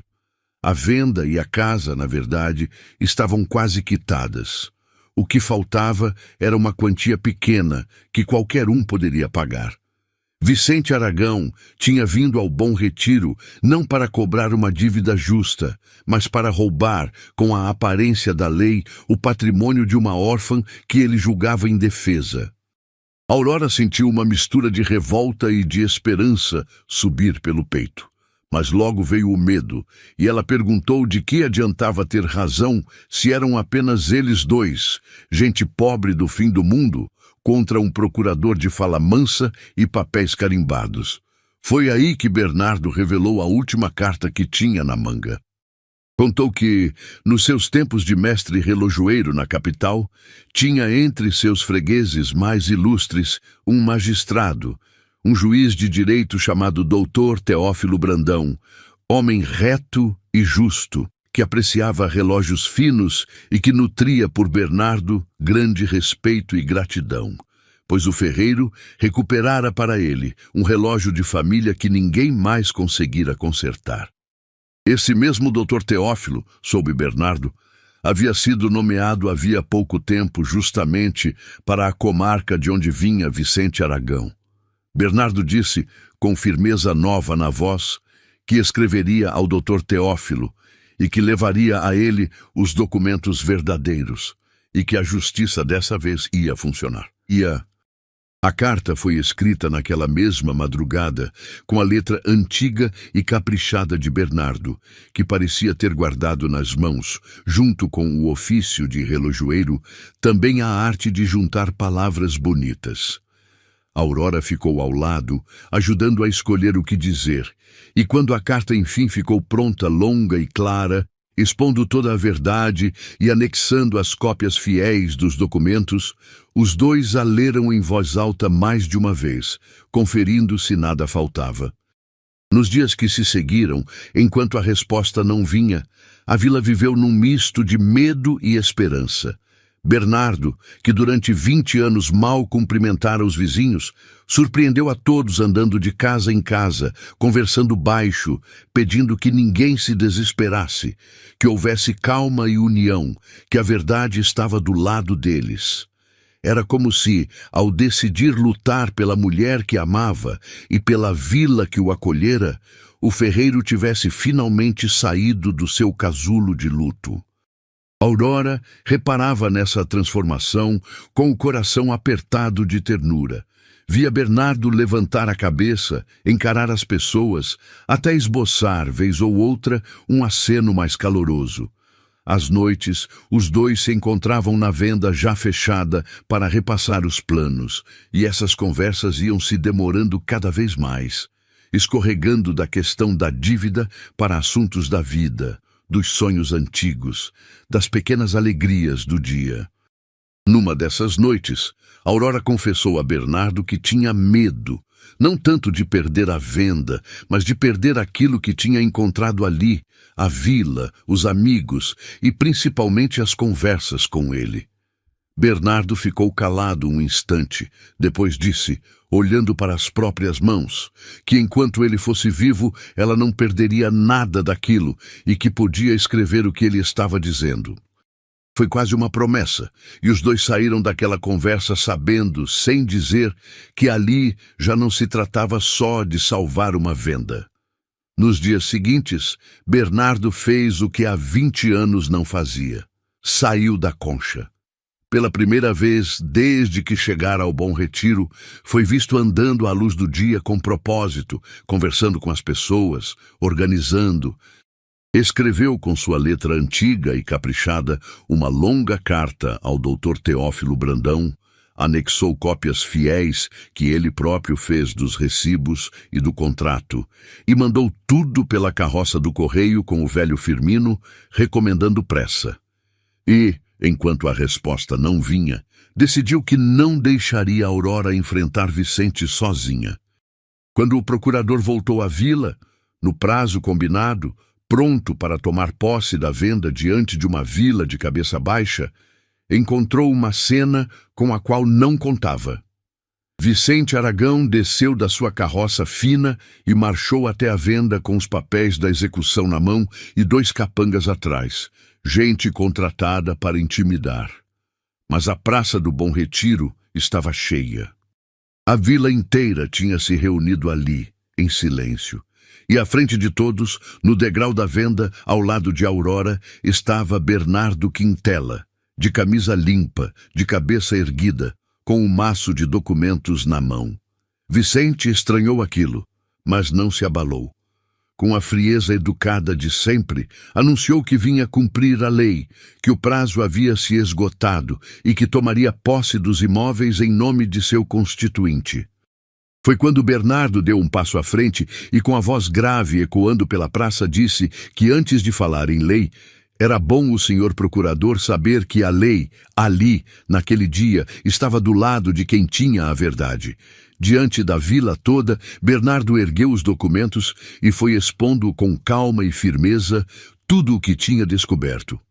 Disse que possuía o contrato original do empréstimo, assinado pelo próprio agiota que o procurador dizia representar.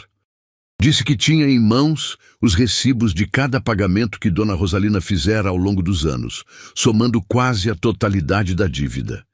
E disse, olhando bem fundo nos olhos de Vicente Aragão, que os juros que ele agora cobrava eram muitas vezes maiores do que os combinados em contrato, configurando usura proibida por lei, crime pelo qual respondia não a viúva nem a sobrinha dela, mas quem tentava aplicar o golpe. A cada palavra de Bernardo, o rosto liso de Vicente ia perdendo a cor, e os 2 capangas atrás dele trocavam olhares incertos, percebendo que aquilo ali não seria tão fácil quanto lhes tinham prometido. E não era só Bernardo quem enfrentava o procurador. A cada acusação provada, a vila inteira ia ganhando coragem, e o que antes era um povo de cabeça baixa foi se transformando num muro de gente firme. O velho Antônio deu um passo à frente apoiado na bengala e disse em voz alta que ele mesmo tinha visto Dona Rosalina pagar aquele homem ano após ano e que, se precisasse, juraria diante de qualquer juiz. Dona Benícia, a parteira, cruzou os braços e declarou que a vila inteira testemunharia, que ali ninguém mais tinha medo de papel carimbado com mentira por dentro. Salvador, o rapaz órfão, postou-se ao lado de Bernardo com os punhos cerrados, e atrás dele vieram os lavradores, as lavadeiras, os velhos, todos formando um semicírculo silencioso e decidido em torno dos degraus da venda. Os 2 capangas, que tinham vindo para amedrontar meia dúzia de coitados, viram-se de repente diante de uma vila inteira unida e começaram a recuar, percebendo que naquele lugar o medo tinha trocado de lado. Vicente tentou se recompor. Com a voz um pouco menos firme, disse que aqueles papéis podiam ser falsos, que ninguém provaria nada, que a palavra de um ferreiro de roça não valia contra um procurador da comarca. Foi quando Bernardo, sem se alterar, jogou a última cartada. Disse que havia enviado cópias de todos aqueles documentos ao Dr. Teófilo Brandão, juiz de direito recém-nomeado para a comarca, homem de sua antiga amizade e de reconhecida retidão, e que o magistrado já estava ciente de tudo. Ao ouvir o nome do juiz, Vicente Aragão empalideceu de vez.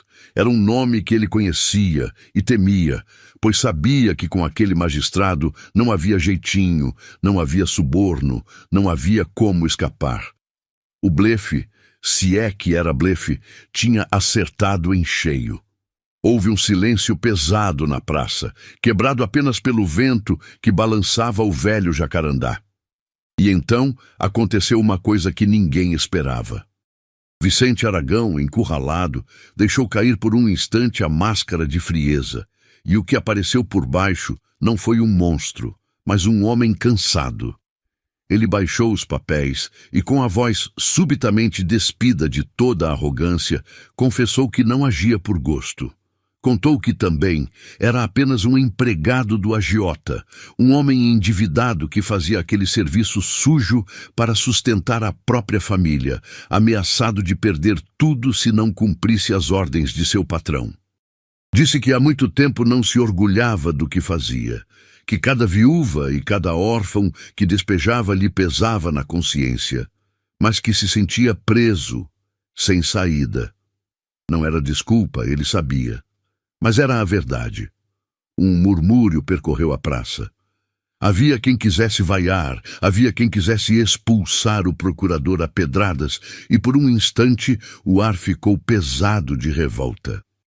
Mas Bernardo ergueu a mão, pedindo calma, e disse, com a serenidade de quem já conheceu a dor de perto, que homem nenhum é feito só dos seus piores dias, e que valia mais consertar do que quebrar, fosse relógio, fosse gente. Vicente Aragão, que esperava ódio e encontrava aquela estranha clemência, baixou os olhos e, pela primeira vez em muito tempo, sentiu vergonha de verdade. Não a vergonha de ser pego, mas a vergonha funda de ter se tornado aquilo que jamais quisera ser. Contou com a voz fraca que tinha em casa uma esposa adoentada e velhos pais para sustentar, e que o agiota o segurava preso por uma dívida própria, ameaçando jogá-lo na miséria se ele não cobrasse dos outros com a dureza que lhe mandavam.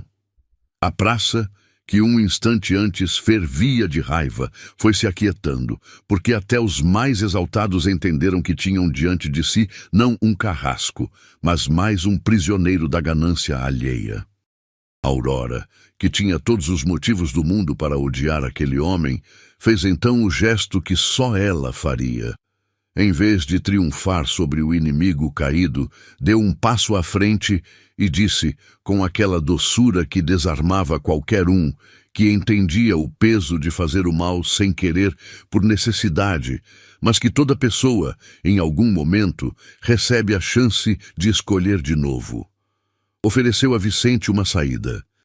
Disse que, se ele entregasse à justiça a verdade sobre o agiota, sobre a usura, sobre os golpes que vinha sendo obrigado a aplicar pela comarca inteira, ele não seria tratado como criminoso, mas como testemunha, e poderia recomeçar a vida com a consciência limpa.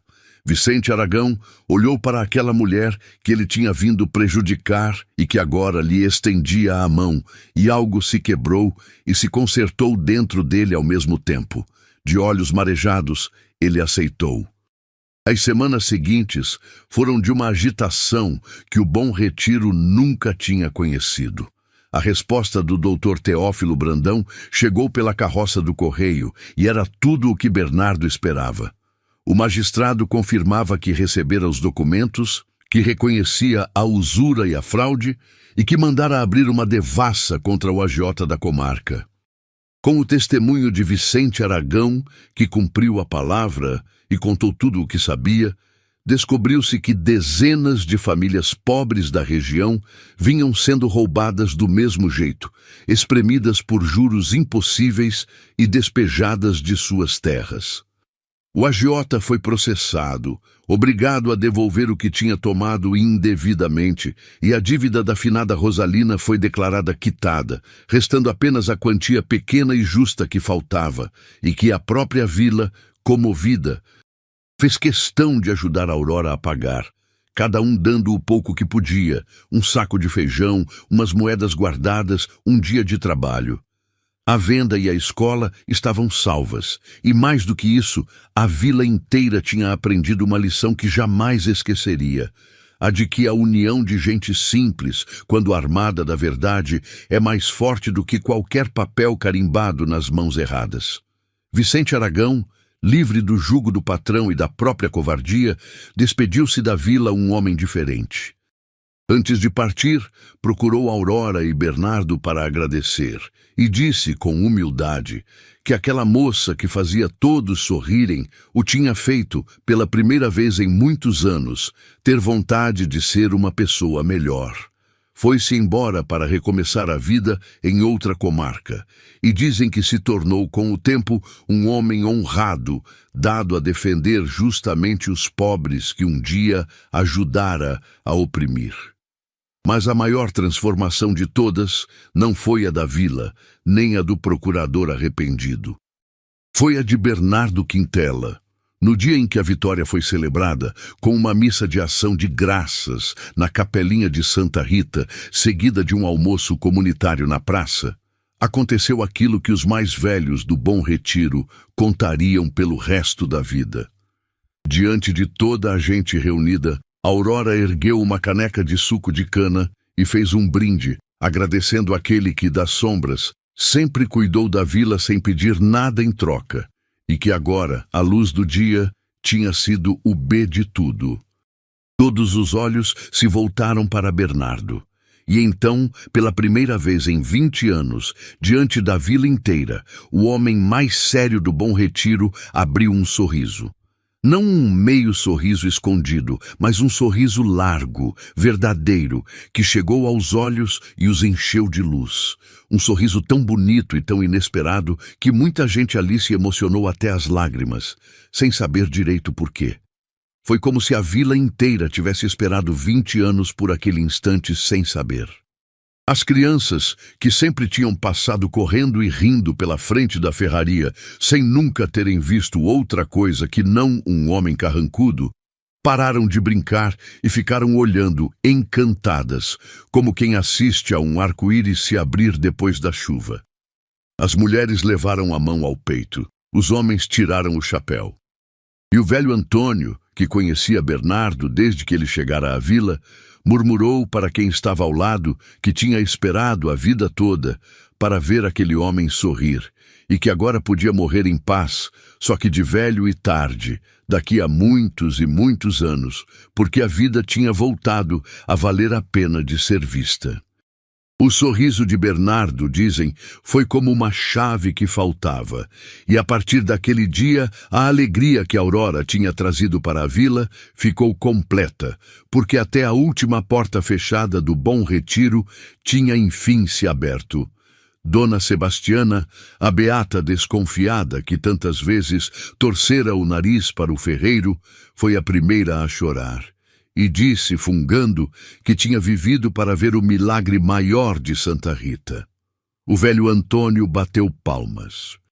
E a vila inteira, contagiada, irrompeu num aplauso caloroso, celebrando não só a vitória contra a injustiça, mas o renascimento de um homem que todos julgavam perdido para a amargura. Bernardo, no meio de tudo aquilo, procurou com os olhos uma única pessoa. Encontrou Aurora, parada um pouco à parte, olhando para ele com os olhos brilhando de orgulho e de uma coisa mais funda que nenhum dos dois tinha ainda coragem de dizer em voz alta. E naquele olhar trocado, por cima das cabeças de toda a vila, os dois disseram um ao outro tudo o que ainda não tinham dito.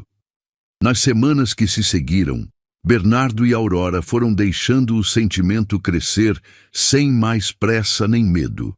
Ele começou a fechar a ferraria mais cedo e era visto para escândalo gostoso das comadres na fonte, caminhando com Aurora pela beira do riacho ao entardecer, os dois conversando baixinho, rindo de coisas que só eles entendiam.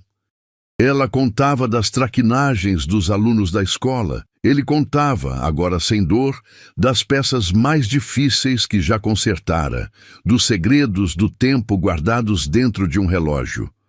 Às vezes, os dedos dos dois se roçavam por acaso ao caminhar, e nenhum dos dois afastava a mão, e os dois fingiam não ter reparado, embora o coração de ambos disparasse feito potro novo. Era um namoro de gente madura, feito de pequenos gestos, de silêncios confortáveis e de uma ternura que aquecia quem visse de longe. Numa dessas tardes à beira do riacho, com o céu tingido de laranja e rosa e os bem-te-vis cantando nos galhos, Bernardo parou de andar, virou-se para Aurora e, com aquela seriedade que agora ela sabia ler como ternura, disse que precisava lhe confessar uma coisa. Aurora sentiu o ar prender na garganta. Bernardo contou que durante 20 anos tinha acreditado que o seu tempo havia parado para sempre, como um relógio quebrado que ninguém mais conseguiria fazer andar. Mas que ela, sem ferramenta nenhuma, só com aquele jeito de espalhar alegria por onde passava, tinha conseguido o concerto que ele julgava impossível. Disse, com a voz embargada, que o coração dele tinha voltado a bater no compasso certo e que esse compasso, agora, batia por ela. Aurora sentiu os olhos se encherem d'água e, por um instante, não conseguiu dizer nada, ela que nunca ficava sem palavra. Quando enfim falou, foi para dizer, com a voz tremendo, que também tinha chegado à vila com o tempo parado, achando que a vida boa já tinha passado por ela e ido embora junto com os pais que perdera, e que tinha sido ele, com aquele jeito calado de cuidar das pessoas no escuro, quem a ensinara que recomeçar é sempre possível. Bernardo, então, fez uma coisa que há 20 anos não fazia. Tirou do bolso o relógio de ouro de Helena, abriu a tampa e mostrou a Aurora que pela primeira vez em muito tempo ele o tinha posto para andar de novo e que os ponteiros marcavam certinhos a hora exata daquela tarde. Disse que tinha deixado o relógio parado por 20 anos, na hora da despedida, mas que entendia, enfim, que Helena não ia querer que o tempo dele ficasse parado para sempre. Aurora compreendeu o tamanho daquele gesto, e foi ela quem, gentilmente, fechou as duas mãos em volta das mãos dele, que seguravam o relógio.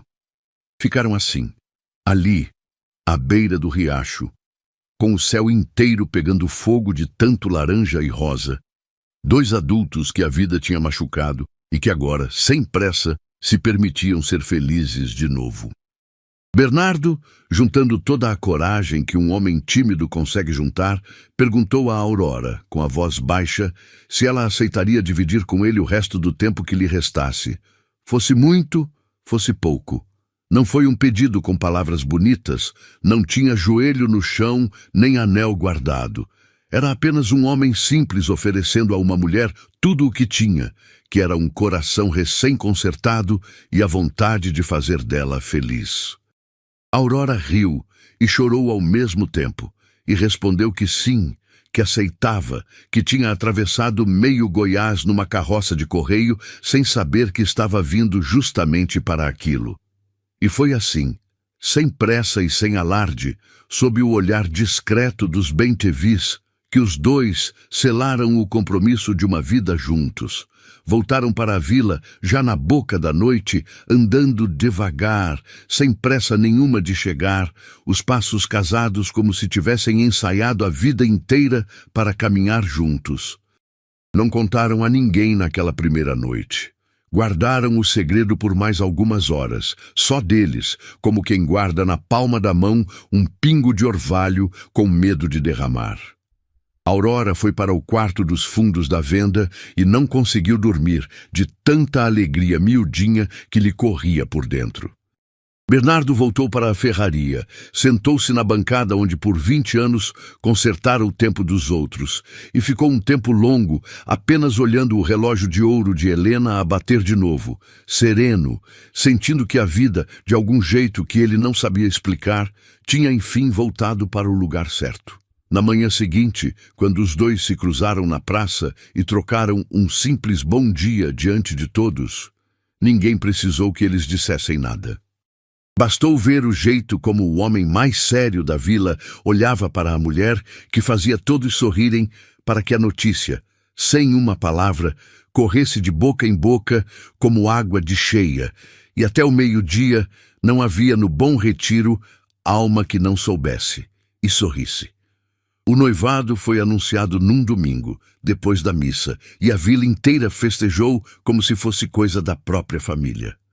As mulheres se ofereceram para costurar o vestido de Aurora, os homens para enfeitar a capela, e Dona Sebastiana, transformada de inimiga em maior aliada, tomou para si a responsabilidade de organizar o bolo e os doces, dizendo a quem quisesse ouvir que sempre soubera que aqueles dois eram um para o outro. Mentira deslavada que ninguém teve coração de desmentir. O casamento foi marcado para o tempo das flores, quando os ipês do cerrado se cobrem de amarelo e de rosa e pintam o sertão inteiro de festa. E assim, numa manhã de setembro, com os ipês floridos e o céu de um azul de vidro, Bernardo Quintela e Aurora Sampaio se casaram na capelinha de Santa Rita, diante de toda a vila do Bom Retiro, que coube apertada lá dentro e transbordou pela porta afora. Bernardo, de terno emprestado e cabelo penteado, não conseguia parar de sorrir. Ele que durante 20 anos não sorrira nenhuma vez.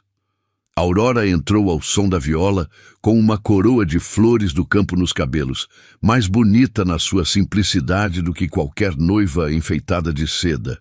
E quando os dois trocaram o sim, e Bernardo tirou do bolso não uma aliança comprada, mas 2 alianças que ele mesmo havia forjado e trabalhado com as próprias mãos de mestre, a vila inteira chorou de alegria. E dizem que até o velho jacarandá da praça deixou cair naquele dia uma chuva mansa de flores. O casamento de Bernardo e Aurora foi a maior festa de que o Bom Retiro tinha notícia. A vila inteira se mobilizou, como se aquele matrimônio fosse de toda a gente, e não só dos noivos. As mulheres costuraram a 4 mãos o vestido de Aurora, simples e bonito de algodão claro, e Dona Benícia, a parteira, fez questão de prender no cabelo da noiva um ramo de flores de laranjeira, as mesmas que Helena usara um dia, num gesto de carinho que Aurora entendeu e abraçou sem nenhum ciúme, porque havia ali, em vez de sombra, uma espécie de bênção. Os homens enfeitaram a capelinha de Santa Rita com folhas de bananeira e flores do campo, ergueram mesas compridas na praça, e o velho Antônio, todo orgulhoso, foi quem conduziu Aurora até o altar, dizendo com os olhos marejados que se Deus não lhe tinha dado filhos, tinha-lhe dado a alegria de levar ao altar aquela moça que era como uma filha para a vila inteira. No dia do casamento, a capelinha ficou pequena para tanta gente e muitos acompanharam a cerimônia do lado de fora, espremidos na porta, em silêncio comovido. Quando o padre perguntou a Bernardo se aceitava Aurora como esposa, o homem que durante 20 anos mal abrira a boca respondeu com um sim, tão firme e tão cheio de sentimento que mais de uma comadre começou a chorar. E quando chegou a vez de Aurora, ela respondeu com aquele sorriso que iluminava tudo, e a vila inteira sorriu junto, porque o sorriso dela, já se sabia, era coisa que contagiava. Houve viola e sanfona, houve comida farta que cada família trouxe segundo o que tinha, houve dança até a madrugada sob as estrelas do cerrado. E no meio da festa, Bernardo, que jurara nunca mais dançar depois de Helena, tirou Aurora para uma valsa lenta no centro da praça, e dessa vez não errou nenhum passo, porque dançar com ela já tinha virado para ele a coisa mais natural do mundo. Vicente Aragão, o procurador redimido, mandou de longe um presente e um bilhete desejando felicidades, dizendo que devia àquele casal a recuperação da própria alma e que rezava todas as noites por eles. Dr. Teófilo Brandão, o magistrado justo, enviou de presente um belo relógio de parede para a nova casa do amigo relojoeiro, com um carimbo na carta dizendo que aquele era o único relógio da região que ele não precisaria mandar consertar, pois saíra das mãos do melhor mestre que já conhecera. E assim, cercados pelo carinho de uma vila inteira e pela bênção de gente que estava longe, mas não esquecia, Bernardo e Aurora começaram a vida de casados na casinha atrás da venda, que aos poucos foram transformando num lar cheio de luz, de livros, de relógios tiquetaqueando em paz e do cheiro bom de café sempre passado na hora.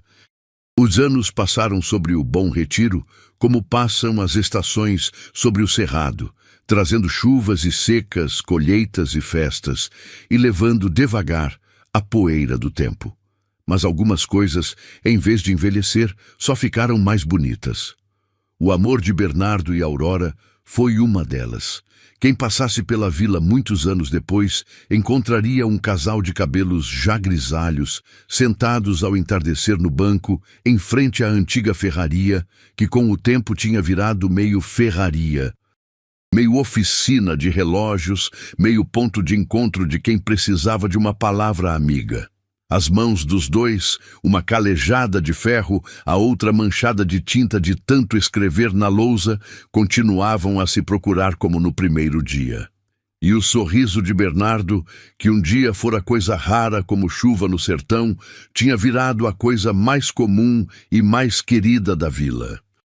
A vida dos dois se assentou num compasso bom, desses que a gente só reconhece como felicidade muito tempo depois, quando olha para trás. As manhãs começavam cedo, com o cheiro do café que a Aurora passava e o bater ritmado do martelo de Bernardo na bigorna. Dois sons que para a vila inteira viraram sinônimo de que tudo estava em seu devido lugar.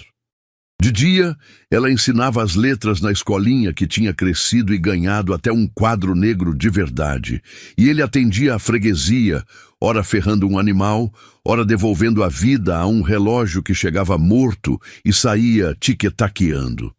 Ao entardecer, fechado o serviço, sentavam-se no banco da frente, e era ali, naquele banco gasto pelo uso, que envelheceram juntos, conversando sobre tudo e sobre nada, vendo o sol descer atrás do cerrado e a vila passar, e cumprimentá-los com um carinho que se renovava a cada dia. Nos anos que vieram, o Bom Retiro foi deixando de ser aquele lugarejo esquecido e triste para virar uma vila viva, conhecida na região inteira. A fama do mestre relojoeiro, que fazia o tempo voltar a andar, atraiu gente de longe, e com ela veio um movimento novo, uma venda mais farta, uma rua mais animada. Mas o que mudou de verdade, diziam os mais velhos, não foi a prosperidade, foi o ânimo. A vila tinha reaprendido a rir, e isso, uma vez aprendido, não se desaprende mais. Salvador, o rapaz que um dia se postara de punhos cerrados ao lado de Bernardo na praça, virou aprendiz do mestre, passou anos debruçado sobre engrenagens e bigornas e com o tempo se tornou ele próprio um bom oficial. Casou-se, abriu o seu canto e nunca deixou de chamar Bernardo de mestre e de segundo pai. Era a prova viva de que o bem que Bernardo fazia no escuro tinha enfim saído à luz e se multiplicado. A escola de Aurora cresceu, e não havia mais no Bom Retiro quem não soubesse ler e escrever o próprio nome, assinar com orgulho o próprio sobrenome, ler a carta dos parentes distantes sem precisar da ajuda de ninguém. Bernardo, por sua vez, voltou a ser o mestre relojoeiro que um dia tinha sido, só que agora sem se esconder, e gente de toda a região mandava ao Bom Retiro seus relógios mais preciosos, sabendo que ali vivia um homem capaz de fazer o tempo voltar a andar. Ele ensinava o ofício a quem tivesse interesse, repartia o que sabia e gostava de dizer com um brilho nos olhos que relógio parado não tem conserto enquanto alguém não tiver a paciência e o carinho de abrir a tampa e olhar dentro, e que com coração de gente é a mesma coisa. Todo ano, na data do casamento, Bernardo e Aurora repetiam um costume só deles. Voltavam de mãos dadas àquele mesmo trecho da beira do riacho onde um dia tinham trocado as primeiras palavras de amor. E ali ficavam um tempo em silêncio, vendo a água correr, lembrando de quando eram dois estranhos machucados pela vida e não sabiam que a felicidade morava a poucos passos um do outro. Aurora gostava de dizer, brincando, que tinha sido a melhor aluna que a vila já tinha tido, porque foi ali, com um homem calado de mestre, que ela aprendeu a lição mais importante de todas, a de que nunca é tarde para recomeçar. E Bernardo, que com os anos foi ficando menos calado, mas nunca falador, respondia sempre a mesma coisa, que a melhor peça que ele tinha consertado na vida inteira não tinha sido relógio nenhum, tinha sido o próprio peito, e que quem mexera nele, com mão de mestre sem nem saber, tinha sido ela. A vila toda envelheceu junto com eles, e foi um envelhecer bonito de quem teve uma vida cumprida. O velho Antônio viveu o bastante para ver, sim, muitos e muitos anos, como tinha prometido, e até o fim gostava de sentar ao lado do casal no banco da praça e contar para quem quisesse ouvir que tinha sido ele quem levara a noiva ao altar. Dona Sebastiana abrandou de vez o gênio e virou a mais dedicada zeladora da capelinha de Santa Rita, dizendo que devia àquele casamento a lição de que santo de verdade é aquele que sabe enxergar o bem escondido nas pessoas. E a venda da finada Rosalina, salva da ganância, seguiu de porta aberta, abastecendo a vila e servindo de ponto de encontro com o mesmo balcão de madeira em que um dia Aurora chorara as suas aflições e onde agora só se ouviam risadas. O velho relógio de ouro de Helena, aquele com as iniciais gravadas na tampa, Bernardo guardou para sempre, e às vezes o tirava do bolso e ficava a olhá-lo com uma ternura mansa, sem dor. Aurora nunca teve ciúme daquela memória, ao contrário. Foi ela quem, no aniversário de casamento, fez questão de colocar um vaso de flores diante do retrato antigo de Helena que Bernardo passara a manter sobre a cômoda, dizendo, com a generosidade que era a sua marca, que se aquela mulher não tivesse ensinado Bernardo a amar tão bonito, talvez ele não tivesse sabido amá-la também.